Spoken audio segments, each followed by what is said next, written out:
Hello दोस्तों, स्वागत है आपका प्रियंका लर्निंग क्लासेज में। 67वीं बीपीएससी, बिहार एसएससी, बिहार दरोगा, सीडीपीओ, जेपीएससी इन सभी एग्जाम को ध्यान में रखते हुए मई करंट अफेयर की सीरीज चलाई जा रही है। इसके अंतर्गत हम लोग मई के करंट अफेयर के क्वेश्चन को देखते हैं ताकि एग्जाम में कोई क्वेश्चन यहाँ से ना छूटे। तो चलिए हम लोग देखते हैं पार्ट 6, जिसमें 26 से लेकर 31 मई तक के करंट अफेयर के क्वेश्चन हैं। तो पहला हम लोग देखते हैं 26 मई का करंट अफेयर, जिसमें पहला क्वेश्चन है, हाल ही में चीन पाकिस्तान आर्थिक गलियारा सीपीईसी परियोजना के लिए भारत के विरोध किस देश ने नकार दिया है? तो चाइना ने नकार दिया है। सीपीईसी क्या है? तो साल 2014 में चीन ने चीन पाकिस्तान आर्थिक गलियारे के आधिकारिक रूप से घोषणा की थी, जिसके बाद साल 2017 में चीन और पाकिस्तान ने इस आर्थिक गलियारे की योजना 2023 तक पूरी करने की योजना को मंजूरी दी थी। मुख्य तौर पर यह एक हाईवे और इंफ्रास्ट्रक्चर प्रोजेक्ट है जो चीन के कासगढ़ प्रांत को पाकिस्तान के ग्वादर पोर्ट से जोड़ेगा। इस परियोजना में पाकिस्तान ने बंदरगाह, सड़कों, पाइपलाइनों, दर्जनों फैक्ट्रियां और एयरपोर्ट जैसे कई अवसंरचनात्मक निर्माण शामिल है। इसके जरिए चीन अरब सागर के ग्वादर बंदरगाह तक अपनी कनेक्टिविटी मजबूत करने की कोशिश कर रहा है। मामला हम लोग देखें, सीपीईसी पाकिस्तान के साथ चीन की 60 अरब डॉलर की परियोजना है, जबकि भारत इस परियोजना का समर्थन नहीं करता है क्योंकि यह भारत के पाकिस्तान के कब्जे वाला कश्मीर पीओके क्षेत्र से होकर गुजरता है। चीन ने फिर से भारत के विरोध की अवहेलना करते हुए कहा कि परियोजना ने कश्मीर मुद्दे पर उसके सैद्धांतिक रुख को प्रभावित नहीं किया है। भारत क्यों विरोध करता रहा है? तो काराकोरम राजमार्ग के उन्नयन कार्य गिलगित बल्टिस्तान में रहे हैं, जो भारत और पाकिस्तान के बीच विवादित है। नेक्स्ट क्वेश्चन देखते हैं, हाल ही में अमेरिका ने टिग्रो संकट को लेकर किस देश पर प्रतिबंध लगाया है? इथियोपिया और इरिट्रिया। नेक्स्ट है, हाल ही में अटलांटिक महासागर से उठा पहला तूफान कौन सा है? तो एना है। नेक्स्ट क्वेश्चन देखते हैं, हाल ही में किस राज्य के जीआई टैग प्राप्त लीची का निर्यात ब्रिटेन को किया गया है? तो बिहार। इसकी व्याख्या देखें, 2018 में जीआई टैग मिला था। बिहार लीची के उत्पादन में सबसे ऊपर है क्योंकि इसकी जलवायु अनुकूल है। लीची का उत्पादन वैशाली, मुजफ्फरपुर, चंपारण, समस्तीपुर, बेगूसराय और आसपास के अन्य क्षेत्रों में होता है। भारत दुनिया में लीची का दूसरा सबसे बड़ा उत्पादक है, जबकि चीन प्रथम स्थान है। नेक्स्ट क्वेश्चन है, हाल ही में किस देश में माउंट न्यारागो में विस्फोट हुआ है? तो कांगो गणराज्य। नेक्स्ट है, किस राज्य की सरकार ने कोरोना के कारण अनाथ हुए बच्चों के लिए वात्सल्य योजना शुरू किया है? तो उत्तराखंड। इसकी व्याख्या देखिए, 3000 रुपये प्रति माह गुजारा भत्ता दिया जाएगा।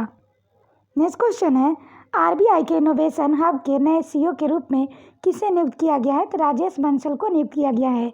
इसकी व्याख्या देखिए, ट्विटर पर 1 मिलियन फॉलोअर का रिकॉर्ड। भारतीय रिजर्व बैंक ने हाल ही में भारत में कैशलेस लेन देन में वृद्धि को मापने के लिए डिजिटल भुगतान सूचकांक जारी किया है। नेक्स्ट है, हाल ही में मोनाको ग्रैंड प्रिक्स 2021 को किसने जीता है? तो मैक्स वर्स्टेपन ने जीता है। नेक्स्ट है, किस देश ने चक्रवात का नाम यास रखा है? तो ओमान। नेक्स्ट है, नेहरू तिब्बत और चीन नामक पुस्तक किसने लिखी है? तो अवतार सिंह असीम ने लिखी है। नेक्स्ट है, विश्व कछुआ दिवस कब मनाया गया? तो 23 मई को मनाया गया। इसका उद्देश्य देखें, लोगों को कछुओं के संरक्षण और कछुआ के प्राकृतिक आवास को बचाने के लिए जागरूक करना है। 2021 का हम लोग थीम देखें तो ये है टूरिस्ट रॉक। नेक्स्ट क्वेश्चन हम लोग 27 मई के देखते हैं, जिसमें पहला क्वेश्चन है, हाल ही में अमेरिकी अंतरिक्ष एजेंसी नासा ने किस साल में चंद्रमा पर अपना पहला मोबाइल रोबोट भेजने की घोषणा की है? तो 2023। इसकी व्याख्या देखें, पानी और अन्य संसाधनों की खोज करने की योजना बना रहा है। अमेरिकी एजेंसी अपने ऑटोमिस कार्यक्रम के हिस्से के रूप में चंद्रमा की सतह पर और नीचे बर्फ और अन्य संसाधनों की तलाश में 2023 के अंत में चंद्रमा पर अपना पहला मोबाइल रोबोट भेजने की योजना बना रही है। 14वें नासा प्रशासक बिल नेल्सन है। मुख्यालय वाशिंगटन डीसी, संयुक्त राज्य अमेरिका है। स्थापना 1 अक्टूबर 1958। नेक्स्ट है, हाल ही में भारत और किस देश ने कृषि में सहयोग के लिए 3 वर्ष के कार्यक्रम संबंधी समझौता पर हस्ताक्षर किया है? तो ये इजराइल है। इसकी व्याख्या हम लोग देखें, इस समझौते ने दोनों देशों के बीच लगातार बढ़ती द्विपक्षीय साझेदारी की पुष्टि करते हुए द्विपक्षीय संबंधों में कृषि और जल क्षेत्रों की प्रमुखता को मान्यता दी है। नेक्स्ट क्वेश्चन है, भारतीय रिजर्व बैंक ने 21 मई 2021 को कितने करोड़ रुपए के अधिशेष अतिरिक्त लाभ को केंद्र सरकार को हस्तांतरित करने का निर्णय लिया है? तो 99,122 करोड़। इसकी व्याख्या देखिए। आरबीआई की स्थापना हिल्टन यंग कमीशन की सिफारिश के आधार पर 1 अप्रैल 1935 को, राष्ट्रीयकरण 1949 में की गई। पहले भारतीय मूल के गवर्नर श्री देशमुख थे। 1 मिलियन फॉलोअर वाला रिकॉर्ड आरबीआई है। भारत ने कैशलेस लेन देन के में वृद्धि मापने के लिए डिजिटल भुगतान सूचकांक जारी किया। नेक्स्ट है, सीबीआई के नए निदेशक कौन बने? सुबोध जायसवाल बने हैं। नेक्स्ट हम लोग देखते हैं 1985 बैच के महाराष्ट्र कैडर के आईपीएस अधिकारी है जो सीआईएसएफ के प्रमुख है। इससे पहले वह मुंबई पुलिस कमिश्नर और महाराष्ट्र के डीजीपी के पद पर रह चुके हैं। मुख्यालय नई दिल्ली, स्थापना 1 अप्रैल 1963। नेक्स्ट क्वेश्चन है, किस राज्य सरकार ने राज्य में कोरोना मरीजों के लिए संजीवनी परियोजना शुरू की है? तो हरियाणा। इसकी व्याख्या हम लोग देखें। इस परियोजना में हल्के और मध्यम लक्षणों वाले कोरोना मरीजों की देखभाल तथा इन्हें उनके घरों पर ही इलाज की सुविधा मुहैया कराया जाएगा। संजीवनी परियोजना उन ग्रामीण क्षेत्रों में चिकित्सा देखभाल का विस्तार करेगी जहां वायरस की दूसरी लहर फैलने और इस बीमारी के इलाज के बारे में जागरूकता कम है। इसके सीएम है मनोहर लाल खट्टर। राज्यपाल सत्यदेव नारायण आर्य। नेशनल पार्क कलेसर सुल्तानपुर है। नेक्स्ट क्वेश्चन देखते हैं, हाल ही में जारी किए एनीमिया मुक्त भारत सूचकांक में हरियाणा टॉप पे रहा है। गुड़गांव में बढ़ते वायु प्रदूषण से निपटने के लिए प्रोजेक्ट एयर केयर की शुरुआत की गई है। हिसार से एयर टैक्सी सर्विस की शुरुआत की गई है। नेक्स्ट क्वेश्चन है, किस राज्य ने एक एसएमएस आधारित रेमडेसिविर आवंटन का सूचना प्रणाली स्थापित की है? तो कर्नाटक। इसकी व्याख्या है, आयुष्मान भारत योजना में क्रियान्वयन टॉप पर रहा है।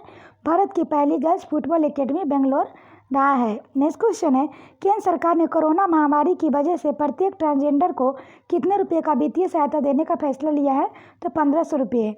नेक्स्ट है, इस आर्थिक सहायता से ट्रांसजेंडर समुदाय को अपनी दैनिक जरूरत पूरी करने में मदद मिलेगी। भारत की पहली ट्रांसजेंडर यूनिवर्सिटी कुशीनगर में। भारत का पहला ट्रांसजेंडर कम्युनिटी डेस्क तेलंगाना। लोक सेवा आयोग की परीक्षा में ट्रांसजेंडर को शामिल करने वाला पहला राज्य असम है। नेक्स्ट है, केंद्रीय सामाजिक न्याय और अधिकारिता मंत्री थावर चंद गहलोत ने ट्रांसजेंडर लोगों के लिए राष्ट्रीय पोर्टल लॉन्च किया और गुजरात के बड़ौदा में एक गरिमा गृह एक shelter home for transgender person का उद्घाटन किया। नेक्स्ट क्वेश्चन है, हाल ही में भारत जैव विविधता पुरस्कार 2021 किसने जीता? तो साजी एनएम ने जीता, जिसे प्यार से केरल का ट्यूबरमैन कहा जाता है, को पालतू प्रजातियों के संरक्षण की व्यक्तिगत श्रेणी में भारत का जैव विविधता पुरस्कार 2021 से सम्मानित किया गया है। नेक्स्ट फैक्ट हम लोग देखें, अंतर्राष्ट्रीय जैव विविधता दिवस आईडीबी 2021 के दौरान 2 लाख रुपये नगद पुरस्कार और प्रशस्ति पत्र देने वाला पुरस्कार घोषित किया गया था। जैव विविधता दिवस 22 मई को मनाया जाता है। नेक्स्ट क्वेश्चन है, विश्व थायराइड दिवस कब मनाया गया?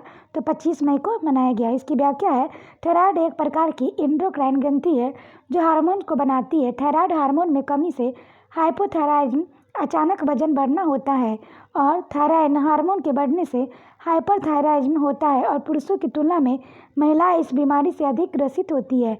इस दिवस का उद्देश्य थायराइड के महत्व और थायराइड रोगों की रोकथाम और उपचार के बारे में लोगों को जागरूक करना है। थीम 2021 है, mother body iodine, the important of iodine on the women and baby. अब हम लोग 28 मई के करंट अफेयर देखें तो पहला क्वेश्चन है, हाल ही में किस अफ्रीकी देश में एक बार फिर से राजनीतिक संकट गहरा गया है? तो माली। इसकी व्याख्या देखें, विद्रोही सैनिक ने राष्ट्रपति बादाब, प्रधानमंत्री थोक्टर्स आन और रक्षा मंत्री मनोयन डोकर को हिरासत में ले लिया। इन तीनों को राजधानी बामाको में बाहर सैन्य मुख्यालय काटे में रखा गया है। नेक्स्ट है, केंद्रीय मंत्रिमंडल ने किस देश के अड्डू शहर में भारत के एक नए वाणिज्य दूतावास को खोलने की मंजूरी दी है? तो मालदीव। इसकी व्याख्या देखें, भारत की राजनयिक उपस्थिति में वृद्धि अन्य बातों के साथ साथ भारतीय निर्यात को बढ़ावा देगी। आत्मनिर्भर भारत के हमारे लक्ष्य के अनुरूप घरेलू उत्पादन और रोजगार बढ़ाने में सीधा प्रभाव पड़ेगा। मालदीव है करेंसी रुपया एक्सरसाइज है भारत और मालदीव के बीच ई कुमिन पुणे में आयोजित हुआ। नेक्स्ट, यूनाइटेड किंगडम ने हाल ही में किस देश के साथ मुक्त व्यापार वार्ता शुरू करने की प्रक्रिया शुरू की? तो भारत। नेक्स्ट है, कोलिनेट मोकोमो किस देश के नए प्रधानमंत्री बने? तो कांगो गणराज्य। इबोला वायरस के 13वां प्रकोप को स्वयं से मुक्त किया। नेक्स्ट क्वेश्चन है, किस राज्य सरकार ने पौधारोपण को प्रोत्साहित करने के लिए अंकुर योजना की शुरुआत की? तो मध्य प्रदेश। इसकी व्याख्या देखें, उद्देश्य राज्य में हरियाली बढ़ाना और प्रकृति में आए संतुलन को रोकना है। नेक्स्ट है, हाल ही में किस राज्य के मुख्यमंत्री ने लक्ष्मी भंडार परियोजना की घोषणा की? तो पश्चिम बंगाल। इसकी व्याख्या है, गरीब परिवारों की सरकार की ओर से 500 रुपये मासिक भत्ता मिलेगा। अनुसूचित जाति एवं अनुसूचित जनजाति के परिवारों के परिवार को 1000 रुपया मिलेगा। नेक्स्ट क्वेश्चन देखते हैं, हाल ही में मोहाली इंटरनेशनल हॉकी स्टेडियम का नाम किसके नाम पर रखा गया है? तो बलबीर सिंह सीनियर। इसकी व्याख्या देखिए, सरकार ने राज्य में मेधावी हॉकी खिलाड़ियों के लिए लीजेंड के नाम पर एक छात्रवृत्ति योजना भी शुरू की है। हाल ही में बदले गए नाम हम लोग देखें तो हुबली रेलवे स्टेशन का Shri सिद्धरूपा Swami ji railway station, Sardar Patel stadium का मोदी स्टेडियम, फिरोज शाह कोटला का स्टेडियम का नाम अरुण जेटली स्टेडियम, रोहतांग सुरंग का नाम अटल सुरंग, आरपीएफ का भारतीय रेलवे सुरक्षा बल सेवा, एमएचआरडी का शिक्षा मंत्रालय नाम रखा गया है। नेक्स्ट, हाल ही में देश की पहली महिला फाइटर टेस्ट इंजीनियर कौन बनी है? तो आश्रिता बनी है। नेक्स्ट क्वेश्चन है, रुडोल्फ बी सेटलर पुरस्कार जीतने वाले पहले भारतीय कौन बने हैं? तो डॉक्टर नागेश्वर रेड्डी। इसकी व्याख्या देखें, पद्म भूषण पुरस्कार से सम्मानित और प्रसिद्ध गैस्ट्रोएस्ट्रोलॉजिस्ट रुडोल्फ बी सेटलर अवार्ड प्रतिष्ठित क्रिस्टल अवार्ड्स में सर्वोच्च श्रेणी है, जिसका नाम डॉक्टर सेटलर के नाम पर रखा गया है, जिन्हें गैस्ट्रोस्कोपी का जनक माना जाता है। नेक्स्ट है, हाल ही में किस शिक्षण संस्थान ने अनोखा डिटेक्टर फेक बूस्टर विकसित किया है? तो आईआईटी रोपर। नेक्स्ट हम लोग 29 मई के करंट अफेयर देखें तो पहला क्वेश्चन है, हाल ही में किस देश की संसद ने port city economics commission bill पारित किया है? तो श्रीलंका। नेक्स्ट है, हाल ही में किस राज्य के राज्यपाल ने संपत्ति क्षति वसूली विधेयक 2021 को मंजूरी दी है? तो हरियाणा। इसकी व्याख्या देखिए, इस कानून के तहत सरकार के पास किसी भी प्रदर्शन के दौरान सरकारी संपत्ति को नुकसान पहुंचाने से नुकसान का हर्जाना वसूलने का अधिकार होगा। यह विधेयक 18 मार्च 2021 को हरियाणा विधानसभा में पारित हुआ था। नेक्स्ट, हाल ही में जारी किए गए निमिया मुक्त भारत सूचकांक में हरियाणा टॉप पर है। हाल ही में गुड़गांव में बढ़ते वायु प्रदूषण से निपटने के लिए प्रोजेक्ट एयर केयर की शुरुआत की गई। एयर टैक्सी हिसार से और ऑक्सीजन ऑन व्हील करनाल से। नेक्स्ट है, किस राज्य के मुख्यमंत्री ने स्मार्ट किचन योजना की घोषणा की? तो केरल। इसकी व्याख्या देखें, 10 जुलाई 2021 तक शुरुआत की जाएगी। इस योजना के तहत राज्य की महिलाओं को रसोई घर के नवीनीकरण के लिए ऋण दिया जाएगा। इस योजना में कम ब्याज दर पर ऋण उपलब्ध कराया जाएगा। यह योजना महिलाओं के घरेलू श्रम के कार्यभार को कम करने का प्रयास करेगी। मसालों के उत्पादन में पहला स्थान, सब्जियों के लिए एमएसपी तय करने वाला पहला राज्य, डिजिटल एजुकेशन वाला देश का पहला राज्य है।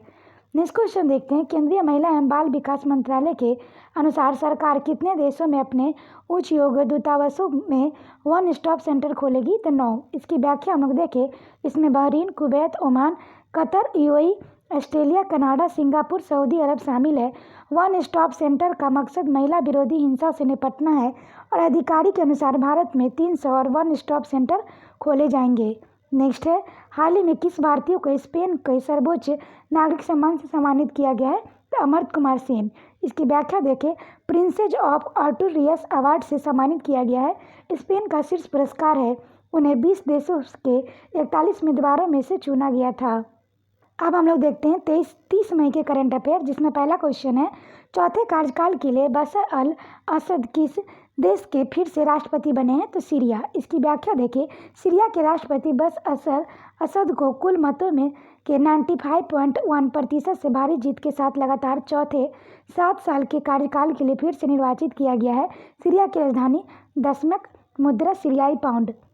नेक्स्ट है, किस राज्य सरकार ने आवश्यक रख रखाव अधिनियम आसमा लागू किया है? तो उत्तर प्रदेश। आसमा 1968 में लाया गया था। इसे 6 माह तक लगाया जाता है। लैंड होल्डर के लिए 16 डिजिट यूनिकोड एशिया का सबसे बड़ा एयरपोर्ट है। भारत का पहला लेदर पार्क कानपुर में है। पेपरलेस बजट पेश करने वाला पहला राज्य यूपी। नेक्स्ट क्वेश्चन देखिए, किस देश की सरकार ने खुफिया विभाग से 90 दिनों में कोविड-19 विपत्ति का पता लगाने का निर्देश दिया है? तो अमेरिका। नेक्स्ट है, हाल ही में अंतर्राष्ट्रीय एवरेस्ट दिवस कब मनाया गया? तो 29 मई को मनाया गया। इसकी व्याख्या देखिए, नेपाली तेनजिंग नोर्गे और न्यूजीलैंड के एडमंड हिलेरी ने इस दिन 1953 में माउंट एवरेस्ट पर चढ़ाई की थी। वे यह उपलब्धि हासिल करने वाले पहले इंसान थे। नेपाल 2008 में उस दिन को अंतर्राष्ट्रीय एवरेस्ट दिवस के रूप में मनाने का फैसला किया, जब प्रसिद्ध पर्वतारोही हिलेरी का निधन हुआ था। माउंट एवरेस्ट का नेपाली नाम सागर माथा है। तिब्बती नाम चोमोलुंगमा है। नेपाल के प्रधानमंत्री केपी शर्मा ओली। राष्ट्रपति विद्या देवी भंडारी। नेपाल की राजधानी काठमांडू। मुद्रा है नेपाली रुपया। सार्क का मुख्यालय काठमांडू में है। नेक्स्ट है, हाल ही में किस अभिनेता को यूएई सरकार ने गोल्डन वीज़ा दिया है? तो संजय दत्त। इसकी व्याख्या है, गोल्डन वीज़ा का मतलब यह है कि अब संजय दत्त यूएई में 10 साल तक रह सकते हैं। आमतौर पर यह वीज़ा पहले बिजनेसमैन और इन्वेस्टर्स के साथ डॉक्टर और ऐसे ही दूसरे ऐसे प्रोफेशन के लोगों को दी जाती थी। हालांकि बाद में इसके नियमों में बदलाव किया गया है। नेक्स्ट है, हाल ही में किसने वीडियो कॉन्फ्रेंसिंग के जरिए सर्विसेज, ई हेल्थ असिस्टेंस एवं tele consultant OPD portal launch किया है? तो राजनाथ सिंह। इसका उद्देश्य सेवारत सशस्त्र बलों के कर्मियों, दिग्गजों और अनेक परिवारों को टेली मेडिसिन सेवाएं प्रदान करना है। नेक्स्ट है, हाल ही में global N12 decadal climate report 2021 report किसने जारी किया? विश्व मौसम विज्ञान संगठन। इसकी व्याख्या है, इसके अनुसार पृथ्वी पर औसत तापमान अब 1800 के दशक के अंत की तुलना में लगातार 1 डिग्री सेल्सियस अधिक गर्म है। इसकी व्याख्या देखें, संयुक्त राज्य की इस एजेंसी की रिपोर्ट में पाया गया है कि वैश्विक तापमान 1.5 डिग्री सेल्सियस वार्मिंग की ओर बढ़ रहा है और 40% का आशंका है कि अगले 5 साल 2021 से 2025 की अवधि में पृथ्वी पर औसत वार्षिक तापमान अस्थायी के किसी वर्ष 1.5 डिग्री सेल्सियस की सीमा तक पहुंच जाएगा। WMO विश्व मौसम विज्ञान संगठन स्थापना 23 मार्च 1950। मुख्यालय जिनेवा, स्विट्जरलैंड। महासचिव पेटिरो तालास। अध्यक्ष गोइराई एडियन है। नेक्स्ट है, किस मंत्रालय ने कोयला आधारित ताप विद्युत संयंत्रों में बायोमास का उपयोग बढ़ाने हेतु एक राष्ट्रीय मिशन स्थापित करने का फैसला किया है? तो विद्युत मंत्रालय। नेक्स्ट है, किसने मध्याह्न भोजन योजना के तहत छात्रों को प्रत्यक्ष लाभ हस्तांतरण DBT के माध्यम से मौद्रिक सहायता प्रदान करने में प्रस्ताव को मंजूरी दी है? तो रमेश पोखरियाल। नेक्स्ट क्वेश्चन है, टोक्यो ओलंपिक खेलों में कुश्ती मैचों के अंपायरिंग करने वाले भारत के पहले रेफरी बने हैं? तो Ashok Kumar. Safe city index में टॉप पर रहा है टोक्यो। नेक्स्ट क्वेश्चन अब हम लोग 31 मई के देखते हैं, जिसमें पहला क्वेश्चन है, ब्रिटेन की किस कंपनी ने कोरोना वैक्सीन के सिंगल डोज वैक्सीन की मंजूरी दी है? तो Johnson and Johnson. Pharma company Johnson and Johnson. Second Oxford AstraZeneca. तीसरा फाइजर। चौथा मॉडर्ना। नेक्स्ट है, किस राज्य ने काले हिरन की आबादी पिछले 6 साल में डबल हुई है? तो उड़ीसा। इसकी वैज्ञानिक नाम है एंटीलोप सर्विकैपरा। भारतीय मृग है। इसकी व्याख्या देखें, भारत और नेपाल के मूल रूप से निवास करने वाले मृग की प्रजाति है। इसे चीते के बाद दुनिया का दूसरा सबसे तेज दौड़ने वाला जानवर माना जाता है। यह आंध्र प्रदेश, हरियाणा, पंजाब का राजपशु IUCN में कम चिंतनीय है। नेक्स्ट क्वेश्चन है, हाल ही में NGT ने किस नदी पर मेकेदातु बांध निर्माण उल्लंघन का गठन किया है? तो कावेरी नदी। नेक्स्ट है, भारत की सबसे बड़ी बुद्ध की लेटी हुई मूर्ति कहाँ स्थापित की जाएगी? तो बोध गया। नेक्स्ट है, किस राज्य सरकार ने स्कूली शिक्षा के लिए 8.6 लाख टैबलेट वितरित करने की घोषणा की है? तो हरियाणा। नेक्स्ट है, खबरों में रहा पासा यानी कि prevention of anti social activities act किस भारतीय केंद्र शासित प्रदेश में पेश किया जाएगा? तो लक्षद्वीप। नेक्स्ट क्वेश्चन देखिए, हाल ही में किस IIT ने इमारतों के स्वचालित जलवायु नियंत्रण के लिए स्मार्ट विंडो मटेरियल लॉन्च किया है? तो ये IIT Guwahati. Next, world hunger day कब मनाया गया? तो 28 मई को। इसका उद्देश्य है दुनिया पर में भुखमरीग्रस्त 820 मिलियन से अधिक लोगों के बारे में जागरूकता बढ़ाना है। ग्लोबल हंगर इंडेक्स 2020 में भारत 107 देशों में से 94 स्थान पर है। नेक्स्ट क्वेश्चन है, हाल ही में चर्चा में रहे टाइग्रे किस देश में एक स्थित शहर है? तो इथियोपिया में स्थित शहर है। आशा करते हैं आपको ये वीडियो पसंद आया होगा। वीडियो पसंद आए तो लाइक करें, शेयर करें, साथ ही चैनल को सब्सक्राइब करें और वीडियो को 1-2 बार सुन लें ताकि आपका रिवीजन हो जाए और यहाँ से कोई क्वेश्चन गलत ना हो। तो आज के लिए इतना ही दोस्तों, फिर मिलते हैं नेक्स्ट वीडियो में। Thank you.